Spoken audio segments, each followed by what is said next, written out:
তাহলে নবীদের যে কাজ আমাদের সেটাই কাজ, কিন্তু আমরা সেই কাজ কি করছি বলেন? আমি তো বারবার বলছি যে আপনারা 100 সালের মধ্যে একজনে বলেন যে আমি বয়স 50-60 বছর হয়ে গেছে, আমি কোরআনের প্রথম থেকে শেষ পর্যন্ত মানুষকে আমি শুনিয়েছি। কতভাবে আপনাদেরকে বুঝাই বলছি যে প্রত্যেকটা জুমায় যদি একরকম কোরআনের তাফসির করেন তা তো আপনি 10 বছর 5 মাসের মধ্যে আপনি পুরো কোরআন শরীফ তাফসির করতে পারবেন। এটা তো ফরজ, কিন্তু এই ফরজটা আপনারা তরক করছেন কোন সাহসে? সুন্নাত মুস্তাহাব, কার দাড়ি কাটো, কার জামা ছেঁড়া, কার টুপি গল লম্বা, এগুলো নিয়ে খুব মশলা আপনারা করেন, কিন্তু আপনারা নিজে যে ফরজ তরক করেছেন এতে কি কোনো সন্দেহ আছে যে এটা ফরজ তরক করছেন আপনারা? এই নবীদের থেকে যে প্রতিশ্রুতিটা আল্লাহ নিলেন, নবীদের পরে এইটা কাদের উপরে আসে বলেন? সুম্মা আওরাসনাল কিতাব আল্লাযিনা ইসতাফাইনা মিন ইবাদিনা। আল্লাহ বলেন নবীগণের, নবী রাসূলদের তিরোধানের পরে আমি আমার বাছাইকৃত একদল লোককে আমি আসমানি কিতাবের জিম্মাদার করলাম। এটা কোরআনের আয়াত পড়ছে সূরা ফাতিরের। কিন্তু অবস্থাটা কি দাঁড়ালো? ফামিনহুম যালিমুন নাফসি, তাদের প্রথম দলটা জালেম, ওয়ামিনহুম মুকতাসিদ, দ্বিতীয় দলটা মধ্যমপন্থী, তৃতীয় দলটা সাবিকুম বিল খায়রাতি বিইজনিল্লাহ। পরিষ্কার কোরআনে বলা আছে। আলেমদের বড় দলটা জালেম, এটা কোরআনে বলা আছে। যার জন্য আপনারা যেখানেই যাবেন সেখানে সব আলেমরা এই কথা বলে, 19 বলবো ওনাটা শুনবো আমরা, বাস এই তো বড় দলি, সবাই বলে। সবাই যে কি বলে আর সবাই সম্পর্কে আল্লাহ কি বলছে তা একটু কোরআন খুলে চোখ মেলে দেখে নেন। কাজে এভাবে আল্লাহ তাআলা বারবার আমাদেরকে সতর্ক করছে যে বড় দল দেখলেই তোমরা মনে করবে না যে এইটা ঠিক। কাজে এই ব্যাপারে আমাদের বলা, এটা আমরা বলে যাব মরণ পর্যন্ত, ফলাফল আল্লাহ। এখানে অনেক গুণী জ্ঞানী আছেন। আলেম বলতে শুধু আমাদের মাদ্রাসাওয়ালা মৌলভী সাহেবদের কি আপনারা আলেম বানাইয়েন না, আপনারাও কিন্তু আলেম। যারা জ্ঞানী তারাই আলেম। আলেম শব্দের অর্থ জ্ঞানী। কাজে আমাদের জানা মতে আমাদের সাথে সারা পৃথিবীর মানুষের সাথে যোগাযোগ আছে। অনেক জেনারেল শিক্ষিতরা কোরআনের অনেক ভালো জ্ঞান রাখে, যে আমাদের অনেক আলেমরা আমরা রাখি না, এরকম বহু জেনারেল শিক্ষিত লোক আছে। তার কারণ কোরআনের জন্য আল্লাহ তাআলা মাদ্রাসায় পড়া লোকদেরকেই নির্বাচন করেন নাই। এটা জ্ঞানীদের ব্যাপার। যার জ্ঞান আছে সেটা নিয়ে চিন্তা গবেষণা করেন, আল্লাহ আপনাকে জ্ঞান দান করবে।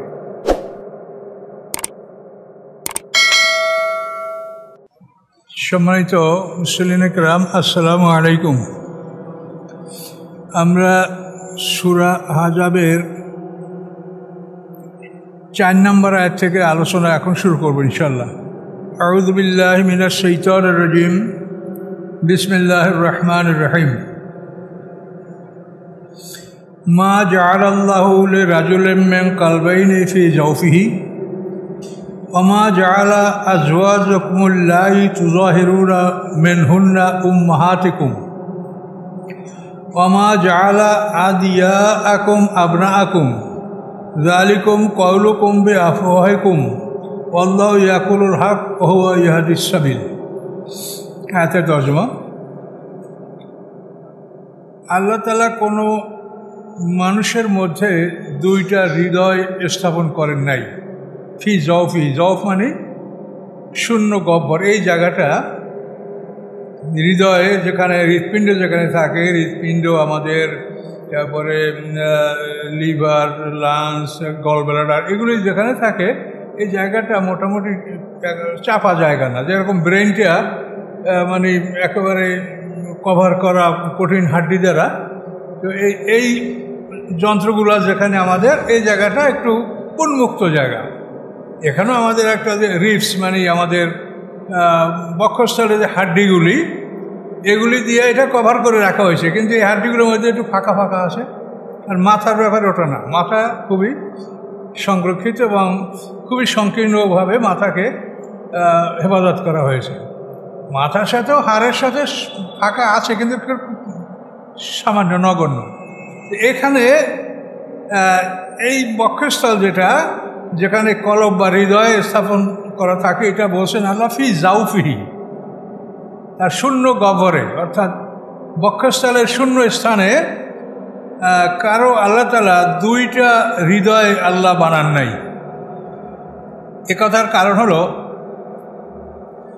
আরব দেশে একটা লোক ছিল যার নাম আবু মুআম্মার ফাহরি। সে খুব মেধাবী ছিল। তো এই জন্য মানুষেরা মনে করতো যে এই লোকটা এত মেধাবী, এর মধ্যে বোধহয় দুইটা হৃদয় আছে। সেও দাবি করতো যে আমি সবচাইতে মেধাবী, আমি আমার মুখস্থ শক্তি ধারণ ক্ষমতা সবচাইতে বেশি, আমি সর্বশ্রেষ্ঠ জ্ঞানী, ব্রেইনি, এই দাবি তার চলছিল। তো আল্লাহর মর্জি বদরের যুদ্ধ যখন হলো তখন কাফেররা পরাজিত হলো। এখানে এই আবু মুআম্মার ফাহরি সে ওই কাফেরদের সাথে ছিল। থাকার পরে এই পরাজিতের পরে এরা যার যার গন্তব্যস্থলে পৌঁছেছে। আবু সুফিয়ান তো এই যুদ্ধে অংশগ্রহণ করে নাই, সে ছিল সিরিয়ার বাণিজ্য কাফেলা নিয়ে। আবু সুফিয়ানের সাথে যখন এই মুআম্মার ফাহরির দেখা হলো, সে এমন অবস্থায় যে একটা জুতা তার পায়ে আর একটা জুতা তার হাতে। তা আবু সুফিয়ান জিজ্ঞাসা করে, কী খবর? বলে, আমরা পরাজিত হয়েছি। তোমার কি খবর? বলে, আমার কি খবর? যে তোমার জুতা একটা হাতে আর একটা পায়ে। তো বলে, আমি তো মনে করছি দুটো জুতাই আমার পায়ে আছে। তো সেদিন থেকে তার এই দুই হৃদয়ের দাবি এটা সমাপ্ত হলো, যে তোমার মধ্যে দুইটা হৃদয় নাই, তুমিও সাধারণ মানুষের মতো মানুষ। এখানে এই কথাটা আল্লাহ বলেছে যে কোনো মানুষের বক্ষস্থলের মধ্যে আমি দুইটা হৃদয়, দুইটা কল্প স্থাপন আমি করিনি। এক। 2 নম্বর, ওমা জাআলা আজওয়াজাকুমুল্লাতি তুযাহিরুনা মিনহুন্না উম্মাহাতিকুম, তোমরা তোমাদের যে সমস্ত স্ত্রীদের সাথে জেহার করো, আল্লাহ তাআলা তাদেরকে তোমাদের মা বানান নাই। জেহারটা কি? এটা তো আমাদের দেশে প্রচলন নাই। আরবে এটা প্রচলন ছিল যে স্ত্রীকে বিদায় করার জন্য বলতো, তুমি আমার মায়ের মতো। মায়ের কোনো অঙ্গ প্রত্যঙ্গ এর সঙ্গে তুলনা করা, তুমি আমার মায়ের পিঠের মতো, আমার মায়ের বক্ষস্থলের মতো, রানের মতো, লজ্জাস্থানের মতো, এইরকম বললে যদি কেউ বাক্যোচ্চারণ করতো, ওরা মনে করতো যে এতে স্ত্রী তালাক হয়ে গেছে। তো এই আচরণটা আমাদের এইসব অঞ্চলে আমরা দেখি না কোনো মানুষের মধ্যে এভাবে করতে। অবশ্য অনেকে রাগ করে স্ত্রীকে মা বলে। তো এই মা বলা এবং এগুলি, এতে স্ত্রীর তালাক হবে না। আল্লাহ কি বলছেন? যে আল্লাহ তাআলা বলছেন, মা জাআলা আজওয়াজাকুমুল্লাতি তুযাহিরুনা মিনহুন্না উম্মাহাতিকুম, তোমরা যে সমস্ত স্ত্রীদের সাথে জেহার করো, জহার শব্দ তো পিঠ, ওরা বলতো আনতে আলাইয়া কা জাহারি উম্মি, তুমি আমার মায়ের পিঠের মতো। এই জন্য জেহার শব্দটা পিঠ শব্দ দ্বারা এখানে উল্লেখ করা হয়েছে। আর ওরা বলতো এভাবে। তো আল্লাহ বলেন, তোমরা তোমাদের যে সমস্ত স্ত্রীর সাথে জেহার করেছো, তোমার মুহররমের সাথে তার সাথে তুলনা করেছো, তোমার মা, বোন, খালা যারা মুহররম, এদের সাথে তুলনা করে তোমার স্ত্রীকে হারাম করেছো। আল্লাহ বলেন, এরা তোমাদের মা হয়ে যায়নি, এরা তোমাদের মা হয় নাই। কি হয়েছে? সে বিধান আল্লাহ নিচে দিয়েছেন। বিধান হচ্ছে, কেউ যদি তার স্ত্রীকে বলে তুমি আমার মায়ের মতো, হারাম, তাহলে সে একটা দাস মুক্ত করবে, গোলাম আজাদ করবে, অথবা 60টা রোজা রাখবে 2 মাস, অথবা 60 জন মিসকিনকে খাদ্যদান করবে। এই 3টে ব্যবস্থা তার জন্য রাখা হয়েছে। শরিয়াতে আমাদের সুবিধার জন্য আল্লাহ তাআলা বহু ক্ষেত্রেই একাধিক ব্যবস্থাপনা রেখেছেন। এই জিহারের কাফারা 3টা, গোলাম আজাদ করা, অথবা 60টা রোজা রাখা 2 মাস অনবরত রোজা রাখা, অথবা 60 জন মিসকিনকে খাদ্যদান করা। কসমের কাফারা এরকম 3টা জিনিস আল্লাহ বলেছেন, গোলাম আজাদ করা, তারপরে 10 জন মিসকিনকে খাদ্যদান করা, অথবা 3টা রোজা রাখা। হজের ব্যাপারও আল্লাহ বলছেন, তোমরা হজ কেরান, তামাত্তু, ইফরাদ 3 ধরনের তোমরা হজ করতে পারবা। তো এটা আল্লাহ তাআলা মানুষের সুবিধার জন্যই আল্লাহ তাআলা শরিয়াতে এই একাধিক আমলের সুযোগ রেখেছেন।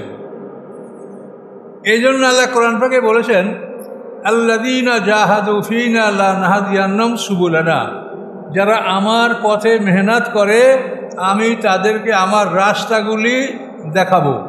সুবুল, এটা সাবিলের সুবুল। এই আয়াত দ্বারা পীরপন্থী লোকেরা বলে যে আল্লাহ বলছে আমার অনেকগুলো রাস্তা, তাহলে আমাদের 4 তরিকা, 126 তরিকা, 20 তরিকা এগুলি সব আল্লাহ সমর্থন করেছেন। বলেন নাউজুবিল্লাহ। আল্লাহ বলছেন সুবুলা না, মানে আমার রাস্তা। এই 4 তরিকা 26 তরিকা আল্লাহর রাস্তা? আল্লাহ বলেছে তোমরা চিশতিয়া, কাদরিয়া, নকশবন্দিয়া, মোজাদ্দাদিয়া এই 4 তরিকা, এরপর 20 তরিকা, 126 তরিকা এগুলিকে আল্লাহ বলছে তোমাদেরকে? তো সাধারণ মানুষ তো বোঝে না, তারা মনে করে যে পীর সাহেব যা বলে এটা সব ঠিক। এই জন্য কোরআনের জ্ঞান অর্জন না করতে পারলে মানুষ খুব সহজেই বিভ্রান্ত হয়। আর আল্লাহ তাআলা এই জন্যই বলেছেন যে আমি কোরআন বোঝা তোমাদের সহজ করে দিয়েছি, তোমরা আমার কোরআন থেকে জ্ঞান নাও, তোমরা ধোকায় পড়ো না, কারো কথা এভাবে বিশ্বাস করতে যেও না, তুমি পরীক্ষা করে দেখো। ইস্তাফতে কাল বা কয় নাফতা কাল মুফতুন, মুফতিরা ফতোয়া দেওয়ার পরেও তুমি নিজের অন্তরের কাছে প্রশ্ন করো যে এটা ঠিক কিনা, তার কারণ তোমার বিবেক অনুযায়ী তোমার বিচার হবে, মুফতির জ্ঞান দ্বারা তোমার বিচার হবে না, ওর জ্ঞান দ্বারা ওর বিচার, তোমার জ্ঞান দ্বারা তোমার বিচার, কারণ তুমি তোমার জ্ঞানের কাছে প্রশ্ন করো। তাহলে এখানে আমরা জানতে পারলাম যে এভাবে স্ত্রীর সাথে জেহার করলে স্ত্রী হারাম হবে না, বরং এই কম্পেনসেশন, জরিমানা, ক্ষতিপূরণ দিতে হবে। আচ্ছা, এরপরে 3 নম্বর আল্লাহ বলছেন অমা জাআলা আদিয়াকুম আবনাকুম, আল্লাহ তাআলা করেন নাই তোমাদের মুখ ডাকা সন্তানদেরকে তোমাদের সন্তান। আপনি একটা ছেলেকে সন্তান বানালেন, একটা মেয়েকে সন্তান বানালেন। অনেক পরিবার যাদের ছেলে মেয়ে নাই তারা এরকম ছেলে পেলে লালন পালন করে। এখানে আল্লাহ বলছেন যে তোমরা যাদেরকে মুখে সন্তান বলে ডাকো তারা তোমাদের সন্তান না, রক্তের সম্পর্ক ছাড়া কোনো সন্তান হবে না। আপনি বা আপনার স্ত্রী আপনারা মিলে যদি একটা ছোট বাচ্চা লালন পালন করেন, এই বাচ্চা বড় হওয়ার পরপরই আপনার স্ত্রীর সাথে তার পর্দা করা ফরজ। তার কারণ এই স্ত্রীর সাথে এই ছেলের কোনো রক্তের সম্পর্ক নাই। আর আরহাম হলো রেহেম, মানে মাতৃগর্ভ, এই রক্তের সম্পর্কের আত্মীয়রাই হলো আত্মীয়। আপনার ভাই বোন, আপনার মায়ের, আমার মায়ের পেটে, আমার বাবা, চাচা, ফুফু, আমার দাদার ওরসে দাদির পেটে, এই যে রক্তের সম্পর্ক, আত্মীয় হলো এরা। কাজে আল্লাহ যাকে আত্মীয় বলেছেন সেইটা হলো ধর্ম আত্মীয়, আর যে আত্মীয় ধর্মে নাই সেটাকে আপনি ধর্ম আত্মীয় কী করে বলেন? কথাটা বুঝছেন আমার? যে আত্মীয়র কথা ধর্মে নাই সেইটাকে আপনি ধর্ম আত্মীয় কীভাবে বলছেন? জানি না কোন এলাকায় কী ব্যবহার, আমাদের এলাকায় হলে ধর্মকুটুম। এই সমস্ত ব্যাপারে কিন্তু আপনারা জানিয়ে দেখবেন এর মাধ্যমে অনেক অশান্তি সৃষ্টি হয়, অনেক ফাসাদ সৃষ্টি হয়, অনেক পারিবারিক দুর্যোগ সৃষ্টি হয় এই সমস্ত আত্মীয় এই কুটুম বানানোর মাধ্যমে। তার কারণ আল্লাহ তাআলা যাদেরকে রক্তের সম্পর্কে আত্মীয় বলেছেন এরা এক জায়গায় বসবাস করবে, এদের রক্ত একই রকমের, রক্তে চুম্বক আছে, কাজেই একই চুম্বক, অ্যাকশনটা হলো বিকর্ষণ, আর বিপরীত চুম্বকের শক্তি হলো আকর্ষণ। কাজেই একই রক্তের যারা, রক্তের সম্পর্ক, তাদেরকে আল্লাহ এক জায়গায় বসবাস করার অনুমতি দিয়েছেন যে ফাসাদ হবে না, নিরাপদে তোমাদের ছেলেমেয়েরা বড় হবে। কিন্তু আপনি এটা যদি অমান্য করেন, এই পারিবারিক বন্ধনটা নষ্ট করেন, গোটা সমাজে অশান্তি ছড়িয়ে পড়বে।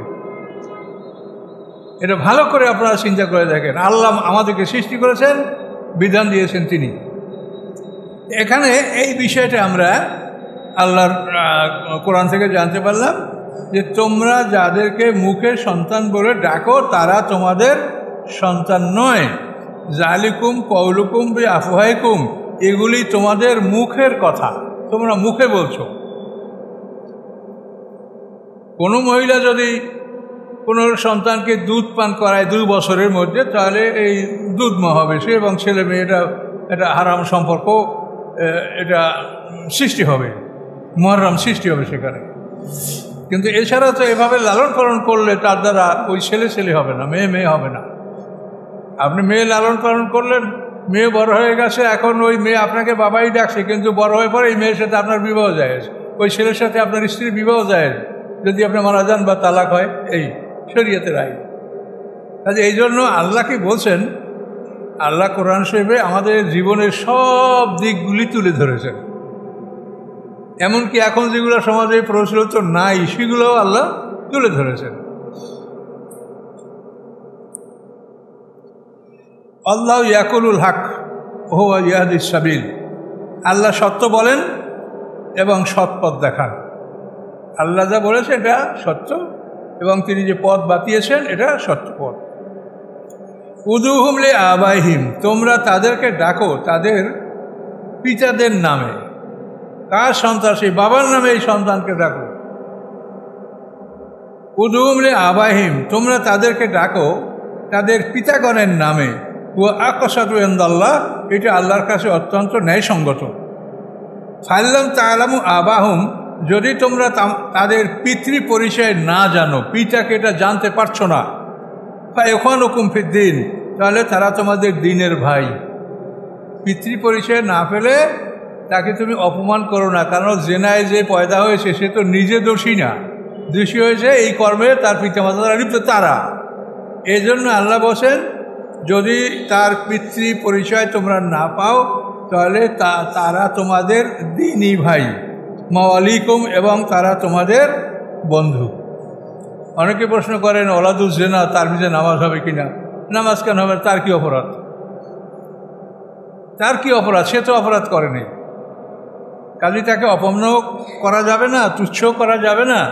যদি জানেন তার পিতৃ নামে ডাকেন, পিতার নাম জানেন না, তাহলে সে আপনাদের, আল্লাহ কি বলছেন, তোমাদের ভাই অথবা তোমাদের বন্ধু, বাস। মানে চূড়ান্ত ফয়সালা। প্রত্যেকটা বিষয় আপনি এই সামাজিক বিষয়গুলি, এগুলির ফয়সালা আল্লাহ দিচ্ছেন।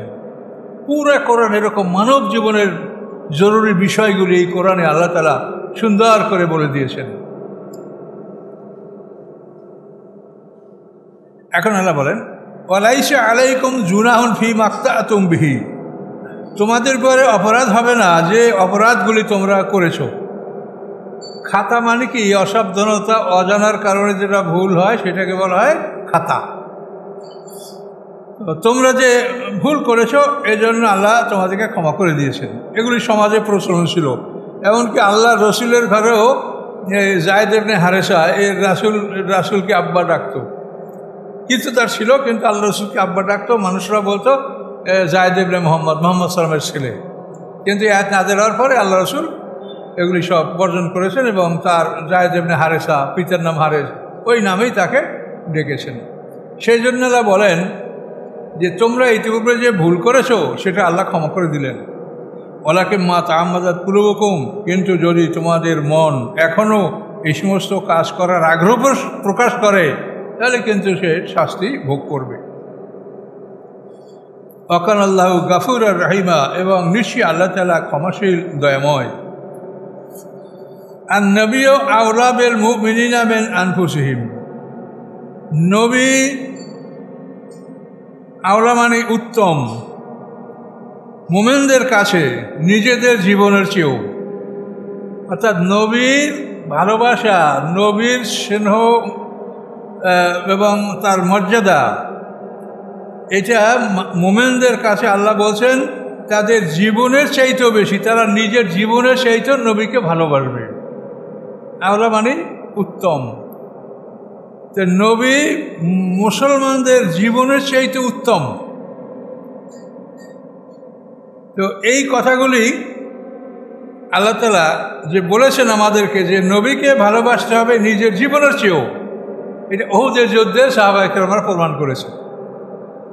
উহুদের যুদ্ধে যখন আল্লাহ রসুল কাফেরদের বেষ্টনীতে চলে গেলেন, ওই সময় খালেদ ইবনে ওলীদ মুসলমান হয় নাই, তার নেতৃত্বে এই অবস্থাটা হয়েছিল। তখন আল্লাহ রসুলকে মদিনার আনসাররা চতুর্দিকে গোল হয়ে দাঁড়িয়ে গেছিলেন, চতুর্দিক থেকে তীর তলোয়ারের আঘাতগুলি তারা সহ্য করছেন। আস্তে আস্তে তারা শাহাদাত হয়ে ঢলে পড়ছিলেন, কিন্তু আল্লাহ রসুলকে তারা ঘিরে রেখেছিলেন আনসাররা। এবং তারা মুহাজিরদেরকে বলেছেন যে মুহাজির ভাই আপনারা হটে যান, তার কারণ আল্লাহ রসুলকে হেফাজতের জন্য আমরা প্রতিশ্রুতি দিয়েছি। তাকে যখন আমরা মক্কা থেকে বের করে নিয়ে আসছি, তো তখন আমরা তাকে প্রতিশ্রুতি দিয়েছি যে আমরা আপনাকে দেখব, রক্ষা করব, সন্তান স্ত্রী পুত্র প্রয়োজন যেরকম আমরা রক্ষা করবো, ওইভাবে আপনাকে রক্ষা করব। কাজে এটা আমাদের কাজ, মুহাজির ভাইরা হটে যান, আমরা রাসূলকে দেখব। এই জন্য উহুদের যুদ্ধে যে 70 জন সাহাবী শাহাদাত বরণ করেছেন, এর মধ্যে 64 জন আনসার, আর 6 জনের মধ্যে 4 জন মুহাজির, 2 জন অন্য লোক। একজন হলো মুখাইরিক নামক এক ইহুদি, আর আরেকজন মোর্শেক হলো কুজমান, সে জাতির জন্য মুসলমানদের পক্ষে লড়াই করেছে এবং মারা গেছে। তাহলে কুজমান আর মুখাইরিক, 2 ইহুদি এবং একজন মোর্শেক, থাকে 4 জন। তাহলে মুহাজিররা উহুদের যুদ্ধে শাহাদাত বরণ করছেন মাত্র 4 জন। তাহলে তারা প্রমাণ করছেন যে নবী মুমিনদের জীবনের চাইতে উত্তম, জীবনের চাইতে মূল্যবান, এটা তারা প্রমাণ করেছেন। ও আজওয়াজু উম্মাহাতুহুম, এবং নবীর স্ত্রীগণ তাদের মা। নবীর স্ত্রীগণ তাদের মা, তো এর অর্থ এই না যে নবীর স্ত্রীগণ মুসলমানদের মা, এই জন্য নবীর স্ত্রীর যারা বোন তারা আমাদের খালা, তা কিন্তু না। এটা শুধু পুরুষদের জন্য, এবং শুধু বিবাহ সম্পর্ক যাতে সৃষ্টি না হয়, আল্লাহ তাদের সাথে রাসূল ইন্তেকালের পরে বিবাহ বন্ধনে আবদ্ধ হতে নিষেধ করেছেন। এই জন্যই নবীর স্ত্রী আমাদের মা, তার অর্থ এই নয় যে নবীর মেয়েরা আমাদের বোন, তাদেরকে বিয়ে করা যাবে না। কি বুঝেছেন কথাটা? নবীর স্ত্রী আমাদের মা হয়, তাহলে তার কন্যারা আমাদের বোন হবে না? তার নবীর স্ত্রীর বোনেরা আমাদের খালা হবে না? তা কিন্তু না। এটা বুঝেন এখানে যে নবীর স্ত্রীরা তোমাদের মা, অর্থাৎ নবীর স্ত্রীগণকে তোমরা পুরুষরা যেন বিবাহ করার কল্পনাও না করো। এটা পরিষ্কার করে হাজার বলা হয়েছে, কল্পনাও করবে না। এখানে বিভিন্ন হিকমত আছে। কোনো মহিলার যদি একাধিক স্বামী জান্নাতি হয়, ওই মহিলা তার শেষ স্বামীর সাথে বেহেশতে যাবে। এখন আল্লাহ রসুলের স্ত্রীরা যদি অন্য কোনো স্বামী গ্রহণ করে, তা রাসূলের সাথে তারা ভেসে যেতে পারছে না। এই বিভিন্ন দিক লক্ষ্য করে আল্লাহ তাআলা এই আইন করেছেন, নবীর সম্মান এবং অন্যান্য যে বিষয়গুলি আছে এগুলি নিয়ে। তো এই জন্য আল্লাহ বলছে যে নবীর স্ত্রীগণ তোমাদের মা, কিন্তু নবীর কন্যাগণ তোমাদের মা না। নবীর কন্যাদেরকে আলী বিয়ে করছে, তারপরে রসুলের আরও ওসমান গনি 2 কন্যা বিয়ে করছে, তারপরে আর এক মেয়ে বিয়ে করছে আবিলাস। এই 3 জামাই আল্লাহ রসুলের। ওসমান গনি 2 কন্যা বিয়ে করছেন, আর ওনারা ফাতেমা আর জয়নব। এই জয়নবের স্বামী ছিল আবুলাস। এই মুশরিক ছিল, পরে ইসলাম গ্রহণ করেছে। তাহলে এখন বিষয়টা বুঝতে পারলেন যে নবীর স্ত্রীর আমাদের মা, এটা তার সম্মান। আর মহিলাদের মানা, হযরত আয়েশা সিদ্দিকাকে এক নারী এসে বলে, হে মা, তখন তিনি বললেন যে শোনো, আমি তোমাদের মহিলাদের মা না, তোমাদের পুরুষদের মা। আয়েশা সিদ্দিকা বলেছেন। তাহলে শুধু পুরুষরা যাতে নবীর স্ত্রীগণকে বিবাহ করার চিন্তা না করে, এই জন্য আল্লাহ তাআলা এই বিধান কোরআনে দিয়েছেন। উলুল আরহামে বাআজুম আওলা বিবাজ। উলুল আরহাম মানে রক্তের সম্পর্কীয় আত্মীয় স্বজন, রেহেম। রেহেমের মাধ্যমে যারা আত্মীয়, এরা কতকের চাইতে অগ্রাধিকারী। যেমন একটা ছেলে মারা গেছে, তার সন্তান নাই, তার ভাই ব্রাদার আছে, বাবা আছে। এখানে বাবা তার নিকটতম ভাইয়ের চাইতে, এই জন্য এই মৃত ব্যক্তির সন্তানের যে সম্পদটা, এরা বাবা পাবে, ভাইরা পাবে না। রক্তের বন্ধনের আত্মীয় যারা, তারা একে অপরের তুলনায় অগ্রগণ্য। তো এই জন্য যদি ভাই থাকে তো ভাই ছেলেরা পাবে না, যদি বোন থাকে তো বোনের ছেলেমেয়েরা পাবে না। এইভাবে আল্লাহ তাআলা এই বিধানটা কোরআনে দিয়েছেন, এবং সেই অনুসারে সম্পত্তি বন্টনের আইন পৃথিবীতে এটা চালু আছে। ফি কিতাবিল্লাহ, আল্লাহ বলেন এটা আল্লাহর কিতাবে বিস্তারিত বর্ণনা করা আছে। মিনাল মুমিনিনা ওয়াল মুহাজিরিনা, মুমিনদের মধ্যে হতে, মুহাজিরদের মধ্যে হতে এই বিধান সকলের জন্য। হ্যাঁ, ইল্লান তাফআলুলা আউলিয়াকুম মারুফা, তোমরা তোমাদের বন্ধুদের সাথে কোনো যদি তোমরা ভালো কাজ করো, অর্থাৎ তাদেরকে যদি কিছু তোমরা দিতে চাও, সেটা আলাদা দিতে পারো। কিন্তু আল্লাহ যে আইন করেছেন সেটা এই আইন। আপনার নিজস্ব কোনো লোক ভালো, অথচ সে আপনার অরিশ হয় নাই, বা আপনি কারোর সাথে বন্ধুত্ব চুক্তিতে আবদ্ধ ছিলেন, সেটা আপনার অরিশ হবে না। তাহলে এদেরকে যদি তোমরা কিছু দান করো তো করতে পারবা, সেটার পরিমাণ হলো 3/1 সম্পত্তি। এই 3/1 সম্পত্তি এই যে তোমাদের বন্ধুদের সাথে তোমরা সদাচরণ করতে পারো, এই আয়াত দ্বারা এটা প্রমাণ যে আল্লাহ তাআলা ওয়ারিসদের ছাড়াও অন্যদেরকে কিছু দেওয়ার অনুমতি দিয়েছেন। সেটা কত? আল্লাহ রাসূল বলছেন সেটা তোমাদের সম্পত্তি 3/1, এবং ওইসব লোককেই তোমরা দিতে পারবা যারা ওয়ারিশ হয় নাই। যারা ওয়ারিশ হয়েছে তাদের অংশ তো আল্লাহই বলে দিয়েছেন, তাকে আবার তোমার দেওয়ার কোনো অধিকার নাই। এটা আল্লাহ এখানে এই আয়াত দ্বারা এটা প্রমাণ করেছে। কানা যালিকা ফিল কিতাবে মাসতুরা, আল্লাহ বলেন এগুলা কিতাবে সব লিখিত আছে। এই বিধানগুলি সব আল্লাহর কিতাবে লিখিত আছে, কিন্তু আমরা তো কোরআন থেকে গাফেল। এই কোরআনে কি আছে এ সম্পর্কে আমরা মানুষকে জানাইনি, আর আমরাও নিজেরা কতখানি জানি তা আল্লাহ ভালো জানেন।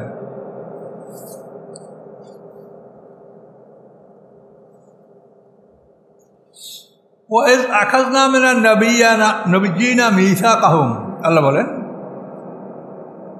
স্মরণীয় ঘটনা যখন আমি নবীদের থেকে প্রতিশ্রুতি গ্রহণ করেছিলাম, অমেনকা এবং আপনার থেকেও হে মুহাম্মদ সাল্লাল্লাহু আলাইহি ওয়াসাল্লাম, অমেন নূহেন এবং নূহ আলাইহিস সালাম থেকে, ইব্রাহিম আলাইহিস সালাম থেকে, মুসা আলাইহিস সালাম থেকে, ঈসা আলাইহিস সালাম থেকে, ঈসা ইবনে মারিয়াম তার থেকে, আখাযনা মিনহুম মিসাকান গালিজা, আমি তাদের থেকে শক্ত প্রতিশ্রুতি গ্রহণ করেছিলাম। এই নবীদের থেকে আল্লাহ কি প্রতিশ্রুতি নিয়েছেন? সেটা হলো যে তোমাদের কাছে যে আমি আসমানি কিতাব দান করেছি, এইটা সঠিকভাবে তোমরা তোমার উম্মতের কাছে পৌঁছিয়ে দিবে, এই প্রতিশ্রুতি, আর কিছু না। তাহলে এখন নবীর থেকে আল্লাহ প্রতিশ্রুতি নিয়েছেন যে তোমাদের প্রতি আমি যে কিতাব নাযিল করেছি এটা সঠিকভাবে তোমরা তোমাদের উম্মতের কাছে পৌঁছিয়ে দিবে। এখন নবীর পরে আমরা ওরাসাতুল আম্বিয়া যারা, আমাদের কাজ কি এটাই না অন্য কিছু? বলেন। তাহলে নবীদের যে কাজ আমাদের সেটাই কাজ, কিন্তু আমরা সেই কাজ কি করছি বলেন? আমি তো বারবার বলছি যে আপনারা 100 সালের মধ্যে একজনে বলেন যে আমি বয়স 50-60 বছর হয়ে গেছে, আমি কোরআনের প্রথম থেকে শেষ পর্যন্ত মানুষকে আমি শুনিয়েছি। কতভাবে আপনাদেরকে বুঝাই বলছি যে প্রত্যেকটা জুমায় যদি একরকম কোরআনের তাফসির করেন তা তো আপনি 10 বছর 5 মাসের মধ্যে আপনি পুরো কোরআন শরীফ তাফসির করতে পারবেন। এটা তো ফরজ, কিন্তু এই ফরজটা আপনারা তরক করছেন কোন সাহসে? সুন্নাত, মুস্তাহাব, কার দাড়ি কাটো, কার জামা ছেঁড়া, কার টুপি গল লম্বা, এগুলো নিয়ে খুব মশলা আপনারা করেন, কিন্তু আপনারা নিজে যে ফরজ তরক করেছেন এতে কি কোনো সন্দেহ আছে যে এটা ফরজ তরক করছেন আপনারা? এই নবীদের থেকে যে প্রতিশ্রুতিটা আল্লাহ নিলেন, নবীদের পরে এইটা কাদের উপরে আসে বলেন? সুম্মা আওরাসনাল কিতাবাল্লাযিনা ইসতাফাইনা মিন ইবাদিনা, আল্লাহ বলেন নবী রাসূলদের তিরোধানের পরে আমি আমার বাছাইকৃত একদল লোককে আমি আসমানি কিতাবের জিম্মাদার করলাম। এটা কোরআনের আয়াত পড়ছে সূরা ফাতিরের। কিন্তু অবস্থাটা কি দাঁড়ালো? ফামিনহুম যালিমুন নাফসি, তাদের প্রথম দলটা জালেম, অমিনহুম মুক্তাসিদ, দ্বিতীয় দলটা মধ্যমপন্থী, তৃতীয় দলটা সাবিকুম বিল খায়রাতি বিইজনিল্লাহ। পরিষ্কার কোরআনে বলা আছে। আলেমদের বড় দলটা জালেম, এটা কোরআনে বলা আছে। যার জন্য আপনারা যেখানেই যাবেন সেখানে সব আলেমরা এই কথা বলে, 19 বলবো ওনাটা শুনবো আমরা, বাস এই তো বড় দলিল, সবাই বলে। সবাই যে কি বলে আর সবাই সম্পর্কে আল্লাহ কি বলছে তা একটু কোরআন খুলে চোখ মিলে দেখে নেন। কাজে এভাবে আল্লাহ তাআলা বারবার আমাদেরকে সতর্ক করছে যে বড় জাল দেখলেই তোমরা মনে করবে না যে এইটা ঠিক। কাজে এই ব্যাপারে আমাদের বলা, এটা আমরা বলে যাব মরণ পর্যন্ত, ফলাফল আল্লাহ। এখানে অনেক গুণী জ্ঞানী আছেন। আলেম বলতে শুধু আমাদের মাদ্রাসাওয়ালা মৌলভী সাহেবদের কি আপনারা আলেম বানাইয়েন না, আপনারাও কিন্তু আলেম। যারা জ্ঞানী তারাই আলেম। আলেম শব্দের অর্থ জ্ঞানী। কাজে আমাদের জানা মতে আমাদের সাথে সারা পৃথিবীর মানুষের সাথে যোগাযোগ আছে। অনেক জেনারেল শিক্ষিতরা কোরআনের অনেক ভালো জ্ঞান রাখে, যে আমাদের অনেক আলেমরা আমরা রাখি না, এরকম বহু জেনারেল শিক্ষিত লোক আছে। তার কারণ কোরআনের জন্য আল্লাহ তাআলা মাদ্রাসায় পড়া লোকদেরকেই নির্বাচন করেন নাই। এটা জ্ঞানীদের ব্যাপার, যার জ্ঞান আছে সেটা নিয়ে চিন্তা গবেষণা করেন, আল্লাহ আপনাকে জ্ঞান দান করবে। এটার জন্য কোনো দল, যেটা আল্লাহ খাস করে তাদের বলছেন যে আলেমদেরকে আমি করেছি, তাদেরকে দায়িত্ব দিয়েছি, কিন্তু তাদের থেকে এই ফলটা পাওয়া গেছে। বড় দলটা জালেম, দ্বিতীয় দলটা মধ্যমপন্থী, তৃতীয় দলটা সৎকর্মী অগ্রগামী। এই আয়াত নিয়ে আলেমদেরকে বাঁচাবার জন্য তাফসীরকাররা কিন্তু অনেকভাবে ঘুরাইয়া ফিরাইয়া কথা বলার চেষ্টা করছেন, কিন্তু আপনি যাই বলেন আল্লাহর আয়াতের যে ডাইরেক্ট অর্থ সেটা আপনি কোথায় নেবেন? জালেমের অর্থ আপনি কি নেবেন বলেন? মুক্তাসাদ মানে মধ্যমপন্থী, আর অর্থ আপনি যত ঘুরান কোন দিক নিতে পারবেন? কাজে ঘুরান ফিরানো হলো, এটা হলো যে যাতে এই হুজুরকে মুক্তি দেওয়া যায়, কাজ হবে না। সরাসরি আয়াত যেটা বলছে এটাই আয়াতের অর্থ। আর জালেম শব্দটা এমন শব্দ যে কাফের যারা তারাই জালেম, শিরক যারা করে তারা জালেম। অল কাফিরুন হুমুজ জালিমুন, কোরআনের আয়াত, মারাত্মক কথা। এই জন্য আমাদের সতর্ক হতে হবে। আমরা আল্লাহর কাছে যাব, সবাই যাব, সবাই সাথে ইনশাআল্লাহ দেখা হবে। আল্লাহ বলেন এদের থেকে আমি কঠিন প্রতিজ্ঞা নিয়েছি। আল্লাহ বলেন কেন নিলাম আমি? লিয়াসালা সাদিকিনা আন সিদকিহিম, যাতে তাদেরকে জিজ্ঞাসা করা যায়, এই সত্যবাদীদেরকে জিজ্ঞাসা করা যায় তাদের সত্যবাদিতা সম্পর্কে। সমস্ত নবীরা সিদ্দিকিন, সত্যবাদী। তাদের সত্যবাদিতা হচ্ছে যে তারা তাদের উপরে দায়িত্বটা সঠিক পালন করেছে কিনা এটা আমি জিজ্ঞাসা করব। এই জন্য আমি তাদের সাথে তাদের থেকে প্রতিশ্রুতি নিয়েছি। ওয়া'আদ্দা লিল কাফিরিনা আযাবান আলিমা, এবং আমি প্রস্তুত রেখেছি কাফেরদের জন্য বেদনাদায়ক শাস্তি।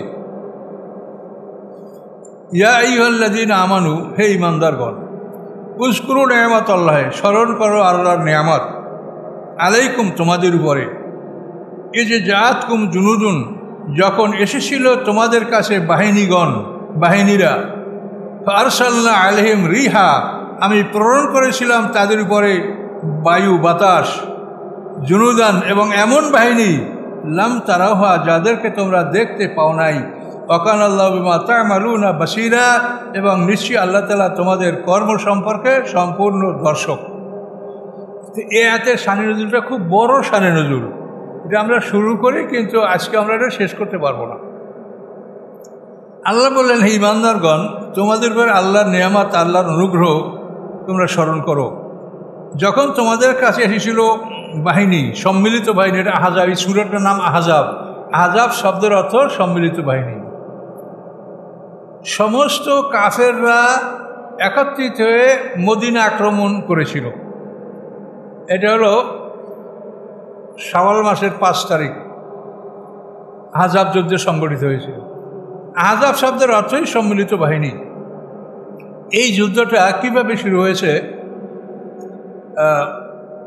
বদরের যুদ্ধের পরে ইহুদি বনু কাইনুকা মদিনা থেকে বহিষ্কার হলো। উহুদের যুদ্ধের পরে ইহুদি বনু নজির মদিনা থেকে বহিষ্কার হলো। এখন মদিনায় শুধু একটা দল আছে, ইহুদি বনু কুরাইজা, আর 2 দল ইহুদি বহিষ্কার। এই যে 2 দল ইহুদি বহিষ্কার হয়েছে, তাদের নেতারা এই যুদ্ধটা তারা জোগাড় করেছিল।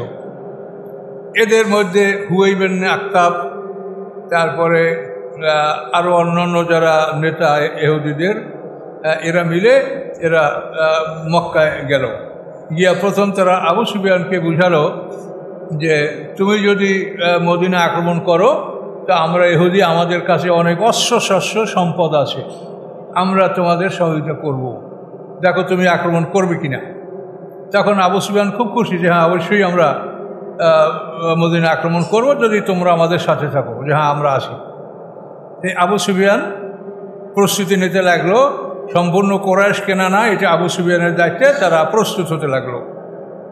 এরপরে ইহুদিরা গেল মক্কার অন্যান্য কাফেরদের কাছে, যেমন আসাদ, গুতফান, আশজা, এই সমস্ত মক্কার বিখ্যাত কাফের সম্প্রদায়, এদের কাছে গেল।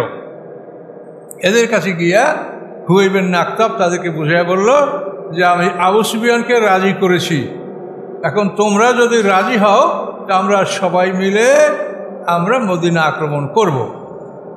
তখন কাফেররা রাজি হয়ে গেল, হ্যাঁ আমরাও তাহলে একত্রে আক্রমণ করব সবাই মিলে।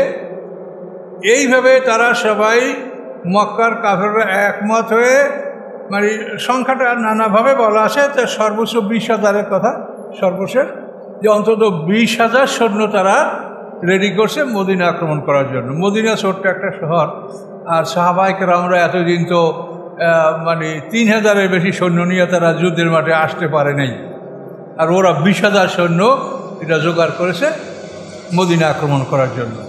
সেই কথাটা আল্লাহ বললেন যে এ যে জাআতকুম জুনুদুন, তোমাদের কাছে এই বাহিনী এসেছিল, তো আরসালনা আলাইহিম রিহা, আমি তাদের উপরে বায়ু প্রেরণ করেছিলাম। এটা অনেক দূরের কথা, আমরা জানবো। মানে এই যুদ্ধটা প্রায় 1 মাস স্থায়ী হয়েছিল। তো এই শেষের দিকে আল্লাহ তাআলা প্রচণ্ড শীত, বৃষ্টি, বায়ু এটা আল্লাহ প্রেরণ করেছিলেন, যার ফলে ওরা অস্থির হয়ে গেছিল, ওখানে টিকতে পারে নাই। আর একটা বলছেন কি, জুনুদাল লাম তারাওহা, মানে আল্লাহ তাআলা এমন বাহিনী পাঠাইছেন আল্লাহ তোমরা দেখো নাই। আল্লাহ তাআলা ফেরেশতাদেরকে পাঠাইছেন। এই ফেরেশতারা করছে কি, দূরে বসে নারায়ে তাকবীর দিয়েছে যেন ওই কাফেররা শুনতে পায়, কাছে আসে নাই। দূরে বসে নারায়ে তাকবীর আল্লাহু আকবার দিয়েছে, তখন ভয়তে থরথর করে কাঁপছে যে এই সৈন্য দিক থেকে আসছে। কিন্তু মুসলমানরা তো খবরই জানেন না যে ওখানে কিসে নারায়ে তাকবীর দিয়েছে। এইভাবে ফেরেশতারা চতুর্দিক থেকে তাদেরকে ভয়ভীতি দেখিয়েছে। আর আল্লাহ দিয়েছেন শীত, বৃষ্টি, এইসবগুলি। সেই কথাটা আল্লাহ বললেন যে আরসালনা আলাইহিম রিহান, আমি পাঠিয়েছি তাদের উপরে বাতাস, ও জুনুদান এবং বাহিনী, লাম তারাওহা, যে বাহিনী তোমরা দেখতে পাও নাই। ওয়াকানা আল্লাহু বিমা তা'মালুনা বাসীরা, আল্লাহ তাআলা তোমাদের সমস্ত কর্মের দর্শক। তো এখন এই যুদ্ধটার ব্যাপারে আমরা আরবদের প্রস্তুতি জানতে পারলাম। কুরাইশ কেনানার সেনাপতি হলো আবু সুফিয়ান, আর এদিকে আসাদ, গোতবান, আশজা। আসাদ গোতবানের সেনাপতি হলো আউফ ইবনে মালিক, আর আশজা এই সম্প্রদায় মুশরিক, এদের সেনাপতি ছিল উয়াইনিয়া বিন হাসান ফাজারি। এভাবে তারা প্রস্তুত হয়ে আসলো মদিনা আক্রমণ করার জন্য। তো মদিনা আক্রমণ করতে হলে তো উত্তর দিক দিয়ে আক্রমণ করতে হবে, মক্কা থেকে মধ্যে এদিকে। তাহলে এখন এই দক্ষিণ দিক থেকে মদিনা শহর আক্রমণ করার কোনো সুযোগ নাই, কারণ এই শহরের দক্ষিণ দিকে এই যে 3 দল ইহুদি, বনু কাইনুকা, বনু নদীর, বনু এই 3 দলের গির্জাই এই পাশে, দক্ষিণ পূর্ব পাশ ঘিরে এই ইহুদিদের দুর্গ। আর পশ্চিম সাইডে মানে এমন কঙ্করময় জমি যে সেখানে কোনো ঘোড়া, উট চলতে পারে না, তাহলে পা জখম হয়ে যায়। কঙ্করময় মরুভূমি এই সাইডটায়। তাহলে এদিকে ইহুদিদের দুর্গ, এদিকে কঙ্করময় মরুভূমি, উত্তর দিক থেকে মদিনায় ঢোকার পথ। এই জন্য ওরা মক্কা থেকে রওনা করে এসে এই মদিনা শহরের 2 সাইডে ঘুরে ওরা উত্তর দিকে গেল। উত্তর দিকে গিয়ে উহুদ পাহাড়ের পশ্চিম সাইডে থাকলো আবু সুফিয়ান, ওটা হলো নিম্নাঞ্চল। আর পূর্ব সাইডে থাকলো এই আউফ ইবনে মালিক এবং উয়াইনিয়া বিন হাসান ফাজারি, এরা উঁচু অঞ্চলটা ছিল পূর্ব অঞ্চল। এই দিক থেকে এরা এসে এখানে মদিনা শহর থেকে 6 মাইল দূরে তারা তাঁবু খাটালো সৈন্যবাহিনীর। তো এরপরে আমাদের হাতে এখন সময় নেই, হুজুর সংকেত দিয়েছেন। তো আমরা এটা ইনশাল্লাহ আসেন সবাই, এটা খুব একটা মানে আল্লাহ রসুলের জীবনের সবচাইতে গুরুত্বপূর্ণ এবং সবচাইতে ঝুঁকিপূর্ণ এবং সবচাইতে সুন্দর এই যুদ্ধটা, যার জন্য এই যুদ্ধটার নামেই একটা সূরা আহজাব। তো আমাদের সময় হয়ে গেছে এখন। তো এ পর্যন্ত আপনারা মনে রাখেন যে আসছে, এরপরে মদিনার ভিতরে ইহুদিরা কী করছে, তারপরে যুদ্ধ কিভাবে শুরু হয়েছে, এটা ইনশাল্লাহ আমরা পর্যায়ক্রমে আলোচনা করব। খুবই মর্মান্তিক কাহিনী এটা, মানে কাফেরদের সর্বশেষ যুদ্ধ এটা। এরপরে আর কাফেররা মুসলমানদের যুদ্ধ করে নাই। এরপরেই আল্লাহ রসুল মক্কা বিজয়ের জন্য তিনি অভিযান করেন। কাফেররা যুদ্ধ করতে পারেন এইটার পর। 20,000 সৈন্য নিয়ে আক্রমণ করে যখন তারা ফেল করলো, তখন মুসলমানদের মধ্যে আর যুদ্ধ করার কোনো সাহস তাদের মনে থাকলো না। আমানতুবিল্লাহ। তা আমরা এখন বাসীরা অর্থাৎ 9 নম্বর আয়াত পর্যন্ত চলে আসছি ইনশাল্লাহ। আল্লাহ বাঁচিয়ে রাখলে আগামী সপ্তাহে এখান থেকেও শুরু করবো ইনশাল্লাহ। যারা কাবলা জুমা পড়ে না তারা 4 রাকাত কাবলা জুমা আদায় করে।